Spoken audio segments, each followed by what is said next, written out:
Let's check it out, guys. The brand new Overwatch Season 2 announcement. Let's go check out the trailer, give you guys my thoughts, reaction, as well as we got more news on buffs, nerfs, changes to the characters and our brand new roadmap. So first off, Ramattra, he's looking pretty cool.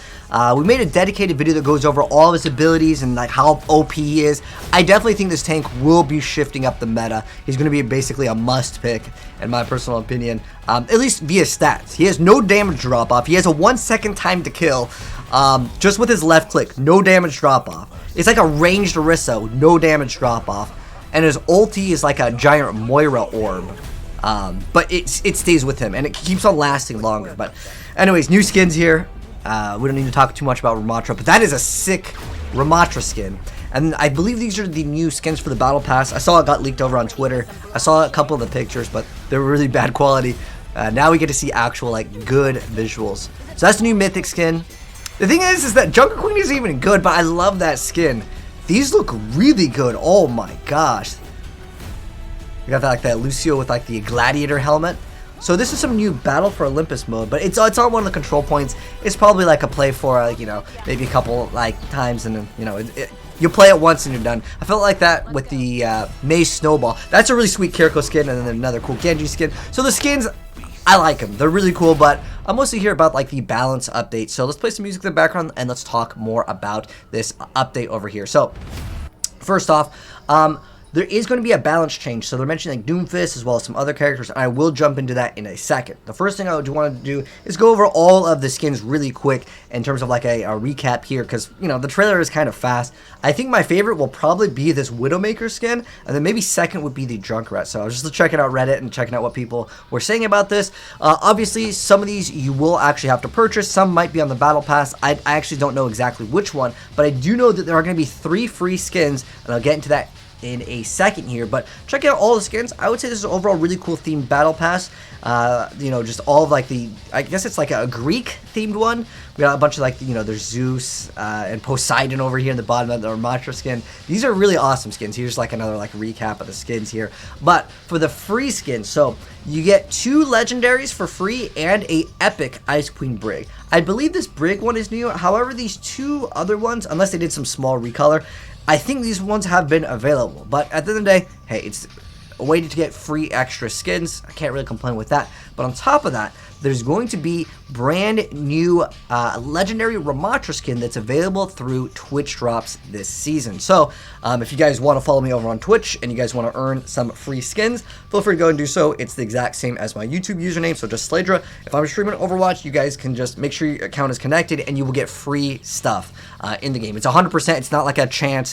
Everyone gets it. And I think this is a great thing for all streamers. It kind of keeps up the retention rate of people like watching Overwatch. So I think that's great. And now this is the entire Season 2 roadmap here. So obviously there's a new tank. There's actually a new map. I know my face is kind of in the way here, but if I zoom out, you guys can see Shambhala Monastery. I don't know if we really got to see it in the like trailer here, but for the most part, it reminds me of one of like the control point maps. And then there's the Battle for Olympus, which is one of the other control point maps. I'm thinking it's going to be, again, a mode where it's like Maze Snowball Fight. You try it with your friends a couple times, it's like, okay, whatever. Go back to ranked, because that's where I feel like that's the most fun. But we have that coming out on January 5th. So this doesn't even come out till next year for the Battle for Olympus. And then, so Winter Wonderland, that starts December 13th. So that's going to be basically in 2 weeks. We're getting a new season on December 6th. Then there's the Year of the Rabbit, where we get the, I guess that's where we get the other skin. And then on top of that, there's new bundles. So these ones, I'm guessing since they're considering it says like in the shop, these ones we may have to buy. And then we have, oh, is that the legendary Twitch drop skin? That might be the legendary Twitch drop skin that I was talking about for the new cosmetic. So this one's more likely going to be free. These ones you're going to have to buy, I'm guessing. And then there's a new premium battle pass, and that's probably going to be like the level, like I think it's 80 skin, the furthest one. Kind of like how we had the Genji skin that you can change the colors of. I think it's cool, but they really got to buff up Junker Queen if they're going to release a brand new skin for it. That's my guess over here, is they're going to be buffing it. And then, dude, this Kiriko skin is too good. I saw this one get leaked. It was in a really bad resolution before, but, like, dude, this is a really cool skin, the alternative Kiriko. But now I want to go ahead and actually talk about the buffs and the changes here. So first off, let me go and show you guys my source. Let me actually bring this up really quick again. So where I'm getting this is from the official like News Blizzard website. They're mentioning a few heroes. So they're saying like Doomfist is being changed, Ana, Bastion, Junker Queen, Kiriko, Mercy, Symmetra when we release this new update. So I want to go ahead and actually kind of speculate really quick on what these changes could be. So first off, they're mentioning Doomfist. Here's my guess, okay? And you guys can feel free to guess too, because I think this is kind of fun, and we'll see if we were right or not. So they're saying that they want to change up Doomfist to make him a better for the ability to maintain his playstyle, but also fulfill the team's frontline. The only thing I can think of to really help Doom with his frontline ability is when he does his little block here. This needs to be able to not get put to sleep, hooked, pushed. Like, he should be immune, just like Orisa when she hits her like gold form. I think that would be pretty good, and maybe you could cancel it and it would like have a duration, kind of like Diva's defense matrix. So when you see something come out like a Reinhardt Fire Strike or certain things come out, you could just block, and then you could like punch, and then maybe you could block again. Like, it would be really cool, and I think he'd be a much better hero overall. I think, like, the thing that it's the most disappointing, because I used to play a lot of Doomfist, and I've gotten to Masters pretty much just by playing Doomfist in Overwatch 1. The main problem that I have is this giant charge, it does, like, no damage. Maybe if it collides with other characters, it can maybe do, like, more damage, or it just feels really weak to sit out in the open, hold this button for so long, and then land a hit, when, again, if you guys check out my video that goes over the brand new Ramattra, Ramattra literally has a 1 second time to kill, and it has no damage drop off on his little left click, which is very similar to Orisa. If you've played Orisa, you know how much the damage drops off. Like I said, the new character is absolutely insane what they showed off, but obviously they're gonna overhype the hero when it first gets like you know, announced. They don't want to come out with a new hero and it be absolutely terrible, right? So anyways, that's my guess with Doomfist. They're gonna make his block way better. I don't think they're gonna give him the ability to one shot, but like, it just feels so bad to sit there and charge up. So maybe he could just straight up go for a punch. That would be really cool, and not need to charge it up, because it's just too much of being out in the open. I know you can jump in the air, then charge them, then punch, but like, it's just so much setup, in my personal opinion. Anyways, they're also making adjustments for Ana. So what would be the adjustments with Ana here? Because I'm guessing they're trying to buff Ana. Right now, the highest pick rate and like the meta heroes, so to speak, are pretty much, as far as I'm aware of, Kiriko and Lucio. That I still think is pretty good too, but for the most part, Monkey is in a lot of games, and if you get Dove as Ana, like, if you miss this, GG's. So what would they do on Ana? They can maybe mess around with the cooldowns by like 1 to 2 seconds on both abilities, but I was thinking about what they could change on Ana. Maybe when she throws the grenade and she hits herself, she pushes herself back. That would be kind of cool. So if something jumps in and dives you, you have a way to get out, because at the moment, like, Bat can jump, like most of the other heroes have some sort of way of kind of getting out. Zen is one exception, but Zen has a kick. He can at least push back. So this would give Ana the ability, if she uses her grenade, maybe a pushback or something along the lines of giving her some sort of buff. My guess is they're not nerfing Ana, but that'll be kind of cool to check out. They're also mentioning Bastion being changed here. So what would you guys change with Bastion? I feel like what I would change with Bastion, this ability is really cool to be able to get to certain areas. Maybe you could have an extra charge with it. It could be a shorter cooldown. That could be something nice, because Bastion, as far as I'm aware of, I don't really like his ultimate. I feel like if you're anywhere above like Platinum, you're not getting that many kills with your ultimate unless you're comboing it. I think his ultimate is just a little bit weak, so they can maybe buff up his ultimate. I think the tank form is fine. Like, this thing is great. But the problem is that it doesn't last very long, and when you're not in this form, I feel like he's very, very useless. So maybe they could look at some damage drop off. I'm guessing they're buffing Bastion here in some sort of way, but let me know how you would buff Bastion. Now, they also mentioned Junker Queen, and here's my thought process. If they're making the final, like, legendary skin, Junker Queen, they're gonna make her good, right? There's no way that they nerf Junker Queen. When she first came out, her shout gave teammates 100 of the overhealth, which was really big, and then they basically cut it straight in half. Maybe they can find a middle ground and make it 75, but like, the thing is that as Junker Queen, it's very hard to secure kills. Like, yes, you can do this, pull someone, and then you hit them twice. Roadhog, you get the hook, it's a clean kill most of the time, and it just feels much better. Like, look how far away the target is, and I know I'm playing like a tank, but like, Roadhog literally has like twice the range at which this, like, I guess this can still pull regardless, but it's not like it's gonna pull it right in front of me. if that makes any sense. So you still have to line up, and maybe the axe could be faster too. This is one thing that, like, it's such a large windup that you see it coming and you could just react to it, and you could just, you know, push away or do something in response to it. So I think that Jungle Queen's survivability on herself could go up, maybe with the shout. She can grant herself some armor instead of overhealth. That would help out a little bit more. So Jungle Queen probably will get some sort of buff, that's my guess, especially since it's the final tier. I believe it's the mythic skin and the final one that you got in the battle pass. So just to, like, maybe improve sales, they'll just be like, Jungle Queen's gonna be good. And I think she deserves a buff too. It's not just for, like, okay, they're releasing some new mythic skin, they're gonna promote sales, but I genuinely think she deserves a buff too, because she's really cool looking, and on top of that, I like the playstyle. It's basically like a DPS, right? But the thing is that she's not very powerful. Now, they also mentioned Kiriko.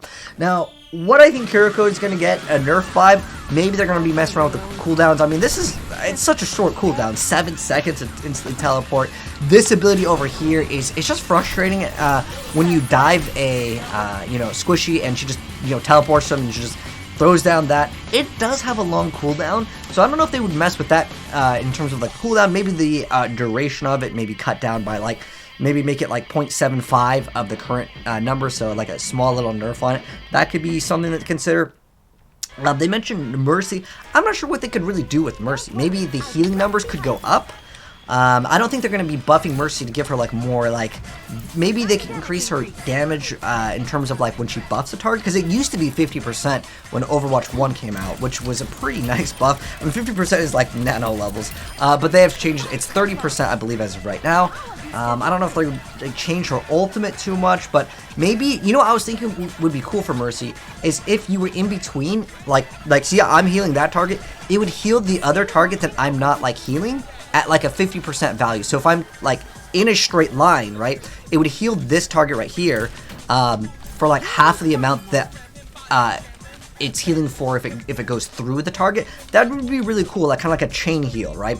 It's almost like you're repositioning. So I think that that'd be kind of cool for a Mercy change. I'm not sure if they would do that, but I'm guessing Mercy is going to get a buff in some department. And then they also mentioned Symmetra. Now, Symmetra, as far as I'm aware of, I don't really see her getting nerfed. I feel like this takes too long to charge up, and I mean, like, if it hit for like 150, I believe, let me double check on these numbers. I believe it hits for 125 and has no damage drop off. Is that about 125? Oh wait, is it not even 125? What are the numbers? So each square in Overwatch represents 25. What is that? 70? Is it hit for 100? No, because if it hit for 125, it doesn't even hit for. Wait, you have to do full. Okay, I was actually unaware of this. There's no way. It takes 2 fully charged up? Okay, I shot it. Okay. It takes 2 fully charged up, and you cannot headshot with it, as far as I'm aware of, right? It used to go through shields at 1.2. Maybe the... Dude, that's crazy. It still has, what, 25 HP? This is weak. Okay, so my guess, I mean, this could get, like, maybe, like, a little bit of a damage buff. So, like, if you do 2 fully charged up hits, right? And it can't even headshot. Like, at that point, like, you might as well play... Like, Hanzo can pull his arrow back, and I believe it hits for 125. But, like, this is so weak. And like, well, I guess you have this, right? You have, like, the teleporter that, you know... But Hanzo can climb up walls. Hanzo also has an ultimate that's more lethal, but this is more on the defensive side. I mean, Symmetra used to be a support. I don't know what they would do with Symmetra. Are they going to do a complete rework on Symmetra? I don't know. But those are at least my thoughts on maybe what can happen with some of the changes. Let me know down below what you guys think should be changed for Season 2, as well as, like, you know, maybe you think there's some really cool ideas that you have for some sort of buffs or nerfs for certain other heroes. Actually, I think this post mentions Sojourn as well. Okay, oh, you know what? There is a mention with Sojourn. So, okay, real quick before I finish off the video, I almost forgot. Sojourn is more likely going to nerf. What they said was, Sojourn's been, like, dominating or something. Both metrics and player feedback have shown Sojourn dominating, okay, at the highest ranks come out. Here's what I think they'll do with Sojourn. They mentioned something about her railgun at distance. They're going to be changing that. So my guess is they're going to make it so you cannot one-shot, like, basically across the map with Sojourn. Because she's just, like, a way better variant of, like, most of the heroes that exist in the game. She's good at every single range, right? But my guess, okay, is that you're going to have to maybe be, I think this is, what is this, like 50? Okay, 30 meters is where you could still, like, one-shot. Because they want you to use her jump and, like, jump in and go for a one-shot. Maybe the railgun, it doesn't last at 100. You can't hold this for a really long time, then take your shot. Maybe they can lower the multiplier on the headshot only. I don't know. But basically, my guess is Sojourn is going to be nerfed because she's incredibly great to play. And sometimes to be on the receiving end of like Sojourn, it's not so fun, right? But anyways, that's my thoughts on it. Let me know your guys' down below. But subscribe to the channel if you guys want to see gameplay of Season 2 when it does drop. I'll give you guys gameplay of the new brand new hero, the tank. And if you guys want to see the gameplay and the breakdown of the new tank, I'll pin that down below. But thanks for watching. I'll see you in the next video or Season 2. Peace!